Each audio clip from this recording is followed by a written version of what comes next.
tell me, you've seen what we've done here today. What should we be telling our new mothers? I think the biggest thing that's important to tell them is you want to wait until at least 4 months to introduce solid foods, and then you need to watch and see when your child is ready. Now, a lot of people will say, I don't know when my child is ready. And so it's when your child can hold their head up. It's also when they're starting to get interested in the food. They're watching the food go from your plate to your mouth, your plate to your mouth. Or they're kind of moving their mouth when you're eating. Get me in there. Yeah. Or they're like, give me some. Don't bypass me. Exactly. Yeah. Or when they start moving their mouth like, when you're eating, and they're like, well, what is that? And so the first thing you want to do is you want to always start with single ingredient foods first.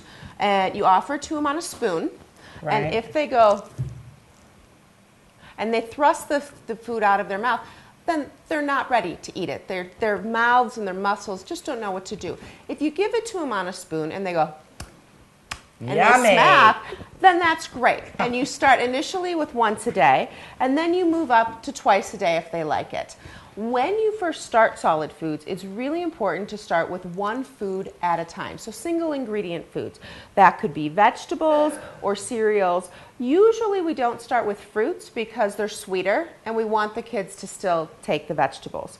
But a few days on a single ingredient food, and then you gradually add in other foods. Right. Once you've gotten through a lot of the single ingredient foods, then you can start mixing together, like a lot of the foods you're making here. And it's okay to add things for taste after you've gotten through the single ingredient foods. Spices are fine. You don't want a lot of extra salt, but you do, cinnamon's okay, cumin's okay, cardamom's okay.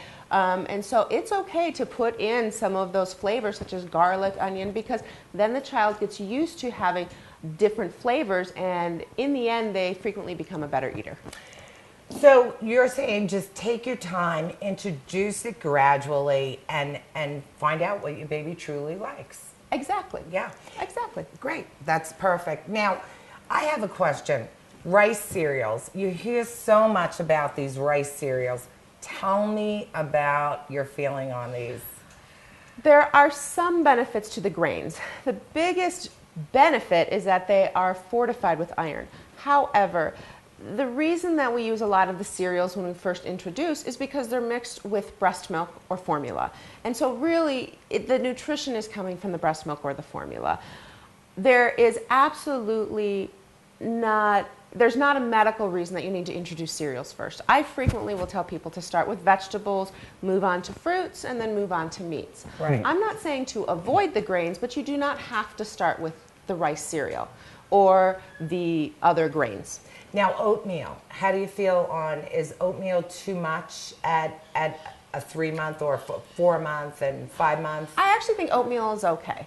I think any of the grains are perfectly well tolerated, but again, a lot of the benefit and the nutritional benefit is the fact that you're mixing it with the breast milk or the formula. And so, especially with women who don't have a large breast milk supply, I like to just bypass that step because we want to save that breast milk to have in the bottle or for the baby to be breastfeeding. Perfect. So this is flu season. We're just coming up into flu season. What do you suggest for your sick babies at home with the flu? I think the best thing you can do is, first of all, to help them prevent getting sick is everybody in your family needs to wash hands the minute you get in the door to help leave a lot of those germs somewhere else. Yeah. If your baby is sick, a lot of rest. You can use Tylenol, to help keep the fever down and help keep them more comfortable. Push the fluids. It's really important to make sure that your baby is breastfeeding well, taking the bottle. And don't worry so much about the solid foods when your baby is sick. Make sure that you keep them hydrated. Hydrated. And please get the flu shot or the flu vaccine. Everybody in the family should get the flu vaccine if the child is under 6 months. If the child is older than 6 months, the child themselves can get the flu vaccine. So you recommend a flu shot for all of the parents and everyone in the house now. I really am. Yeah. A lot of folks think when they're gluten, they're allergic to gluten, that it goes automatically to their child. Is that true? No. There is a genetic component of it. but we're still learning a lot about gluten intolerance. If the parent is truly celiac disease, then we'll say, you know what, why don't we wait to introduce gluten until we can actually have the child tell us how they feel. But you know, if the parent thinks that they're gluten intolerant, or maybe I just don't feel great after it, there's not a lot of benefit to waiting to introduce it to your child. In fact, in Germany, grains are introduced as one of the first few foods, and they have much less intolerance to grains there. And part of it is that they're introducing it earlier, the child gets tolerant to it and doesn't have such reactions. What we're going to do is take a quick commercial break.